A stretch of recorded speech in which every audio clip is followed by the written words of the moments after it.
Hello, welcome, Cabbage here. In War of the Visions, let's talk a little bit about Jeume, but mostly about the addition of the Fest Hatcher in JP. And just to say up front, I won't be calling on anyone to do anything, that's not what I do. Instead, I'll talk about something I haven't in a little while, my Zen approach to mobile games, and how I'm going to approach the Fest with that in mind. I haven't recently talked about my Zen approach because there hasn't been as big a change to the game as this Fest in a while, but of course I've been following that Zen approach all this time. For folks newer to my channel, my Zen approach to games is about getting the most fun for the longest time with the least amount of stress and spending. I have perfected this method over the course of years across many games, JP and global versions, both as a whale and a free-to-play. And part of the purpose of my channel is to spread the word on my healthy approach to these games. The folks that burn themselves out on grinding, the folks that financially wreck themselves on banners, those playstyles are antithesis to my thinking. Those players suck at mobile games, if I can be blunt. And I am reading off the third script I wrote for this video. I always put a lot of care and thought into what I say. I choose my words carefully. That doesn't stop folks from misconstruing or misrepresenting what I say. Like, for example, people say I defend the company, but do I really? I encourage you to really listen to the words coming out of my mouth and not just get hung up on how my tone makes you feel. Anyway, I thought I would start by talking about the developer's presentation of Cost 100 units and how it's evolved, and then how my approach has evolved while also staying true to my Zen way. Setting personal limits or guidelines is very important in these games. Otherwise, you get swept up in the schemes of the developers, or you get swept up in the peer pressure from the community, and maybe you spend or play beyond with what you are comfortable. It's like going shopping without a list. You are prey to all of the marketing techniques out there. I'll outline my personal history with Cost 100 units, and that will be nice to lead us to the Fest Hatcher. In the beginning there was Gilgamesh with the higher priced shards and lower pull rate, and I saw that and immediately said no way and just forgot he existed. Then there was Superstern.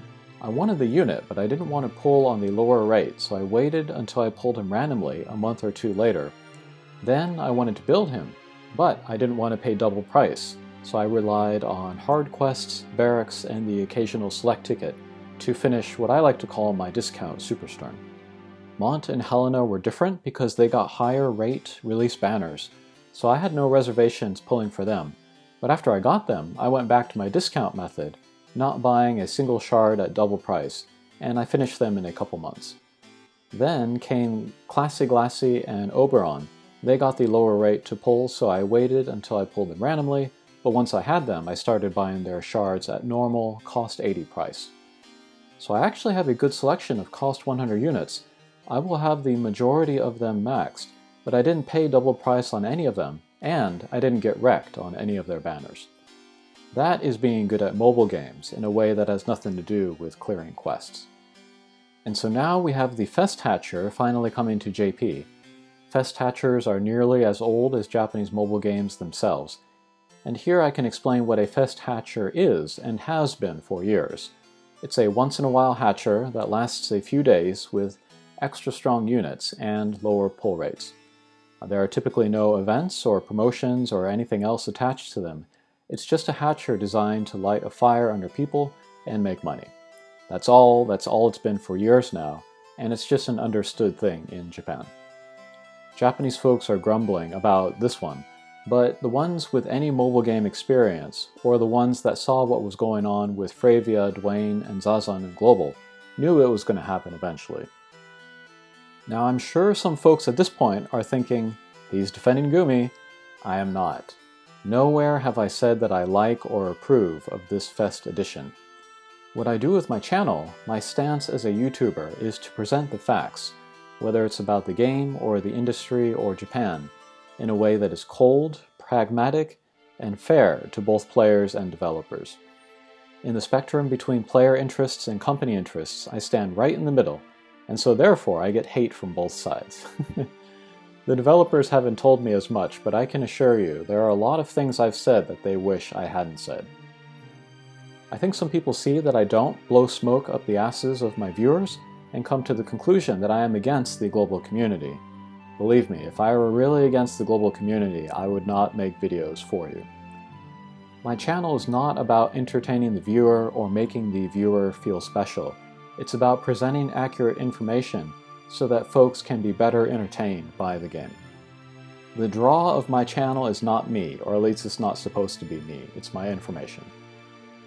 So, we have the addition of the Fest Hatcher to JP. Do I like it? No, I do not. Am I going to cry about it? No, I will not. What I will do instead is think about how I can work within this new system and still stay true to my Zen approach, while also possibly getting something from it.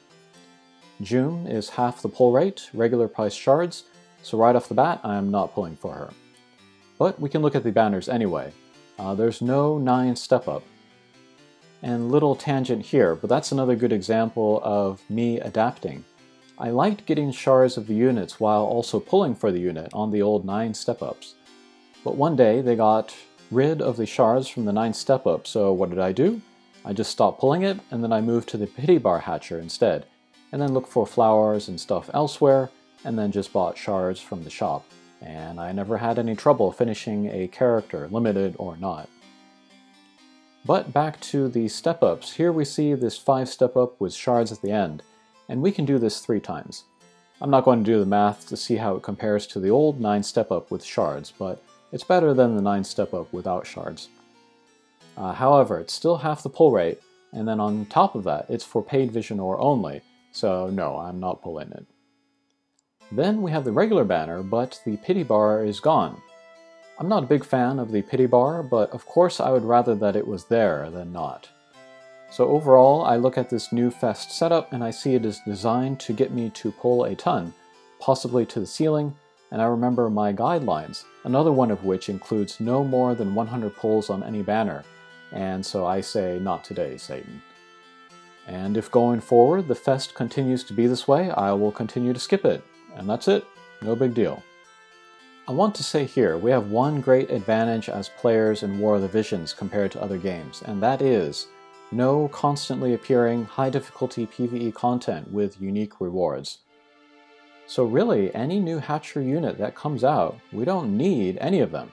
And I bet the developers love me for saying that. Arguably, the most difficult PvE content in the game is selection quests, and that is for lower rarity units, which we all have.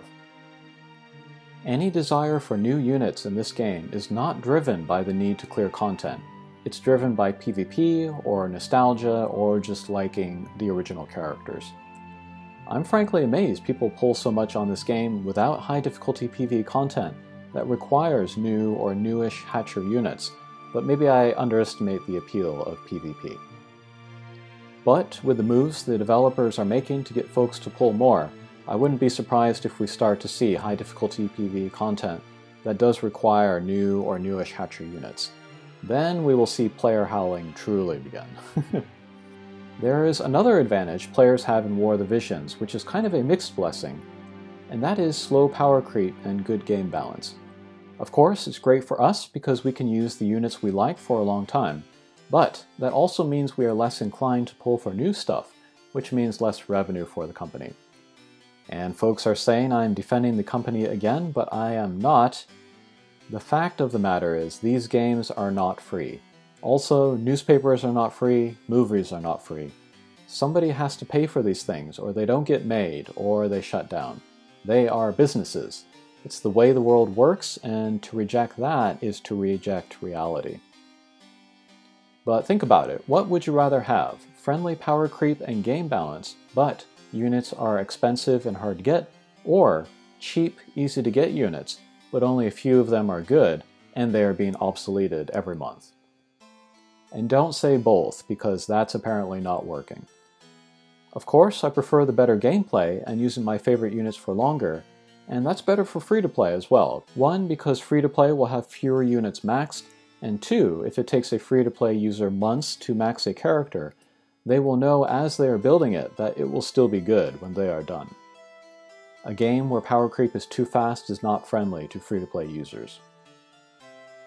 In Jeume, we have the most exclusive, most expensive unit since Super Stern, but she's also an easy skip. Again, no one needs her. It's not a case where she single-handedly makes the game easier overall like Lucifer and Monster Strike. And so if you just ignore Jeume and the Fest, things actually haven't changed that much. But if that broken, must-have unit ever appears in War of the Visions, that will be cause for outrage, and I'll let you know when that happens.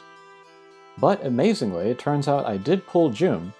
I liked the character in another story, and I want all the tanks, so I'm happy to have her, but also just to show global players what it's going to be like to build this Fest unit will be helpful. In all the games I've played, I try to skip Fest and limited banners as much as I can, but in special cases with like discounts or upped rates, I'll pull. Here in War of the Visions, they offered a super discounted ticket, and even at lower rates I was willing to pull, and just by incredible luck I got her. Her shards are regular price, so I will allow myself to buy them.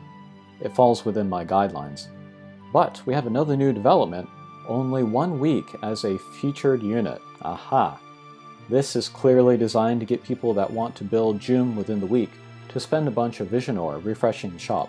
But that's another one of my guidelines. I don't refresh the shop for 100, I often don't do it for 50. So I'm going to stick to that, and then wherever I end up at the end of the week, so be it.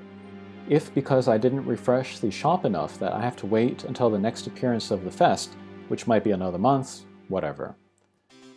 But that will be another cost 100 unit in my account where I didn't wreck myself on the banner or pay extra for these shards. More worth my Vision Ore was the 5 UR 10 shot that they offered. I pulled that and amazingly got all 5 as units, so I was able to pump those stars into Oberon, and look where he is now. Oberon is my primary goal for now. Jeume will take a backseat to him, so that makes waiting for Jeume even easier. Alright, those are my thoughts on the Fest. Applies to global as well. And in the near future, hopefully I'll have some videos of Oberon and Jeume. Alright, thanks for watching, and we'll see you again. Take care.